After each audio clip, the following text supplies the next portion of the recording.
Pongo, ni Pongo.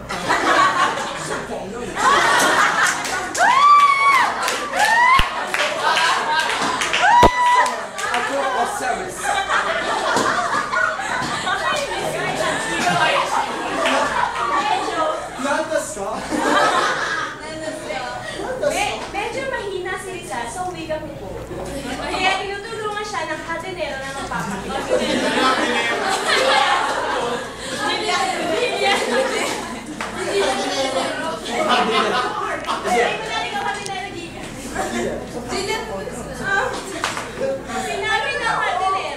Sinabi ng hardinero na isa siyang manggagamot na galing sa Maynila at bisita ng delegasyon.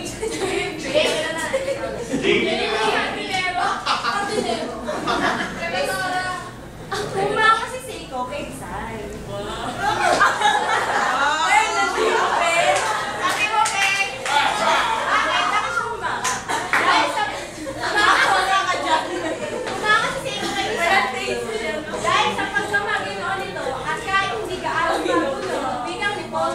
Ay, pinilit na para lang makausap siya. Kaya ang ginawa ni Seiko, ay nagsalita siya ng wikang Frances at English.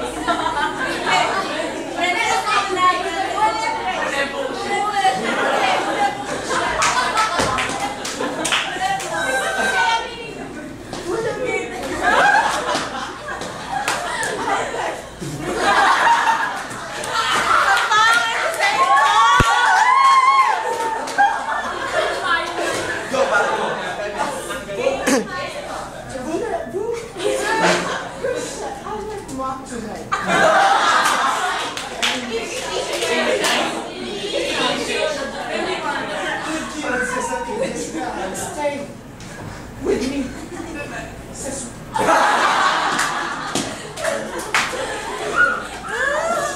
Simula noon, ay araw-araw na sila nagkikita.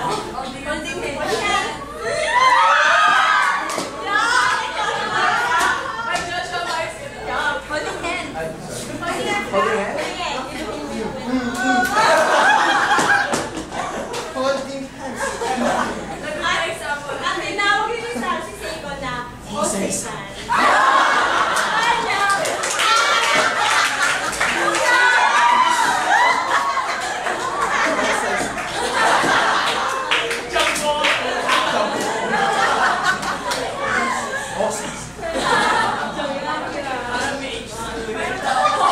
Namamasyal sila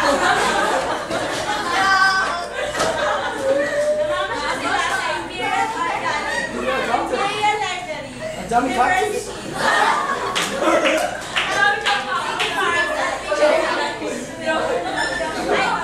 Sinasabing ang nagbuklod kay Rizal at Seiko ay ang singing. You can see every angle of the.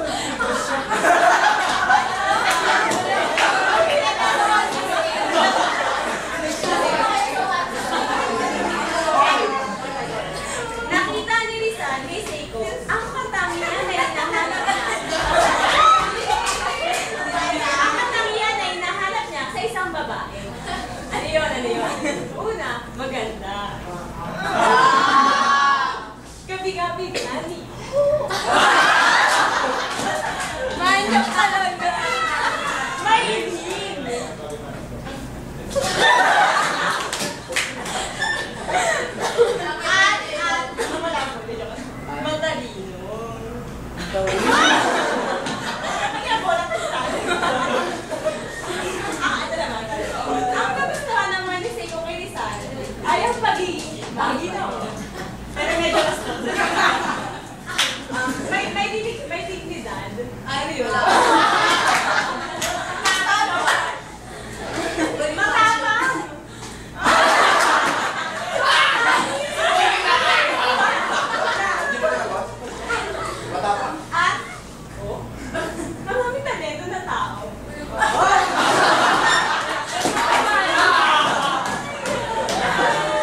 kay Rizal. Paliwanag mo.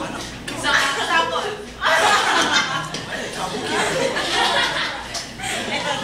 Doon na sana sa Tokyo, titira dahil bibigyan siya ng trabaho ng tigasyon. At nakakasama niya pa si Seiko. Subalit, mas pinili niya pa rin ang misyon. Mas pinili pa rin niya ang misyon niya sa pagpapalaya sa Pilipinas.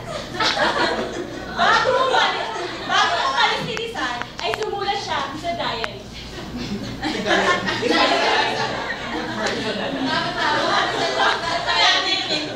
Nakapaloob dito ang paghanga niya sa bansang Japan dahil sa magagandang tanaw. Sinabi rin niya na di maalis ang mukha ni Seiko sa kanyang at binabanggit niya pa rin ang pangalan nito.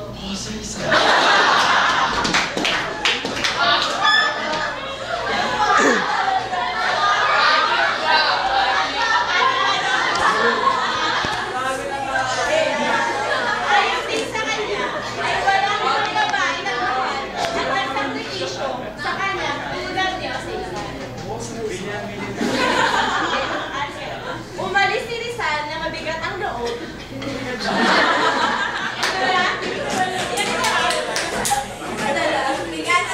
Umalis sa Europa para sa isang misyon at sinakripisyo ang sariling kasayahan. Pagkaalis ni Rizal, naiwan na bigo sa pag-ibig si Seiko.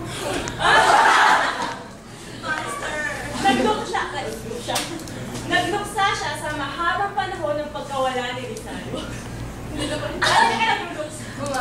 Kasay-say ako. Wala na, tapos na. Iayos mo yung pagkapos na. Pagkakasay.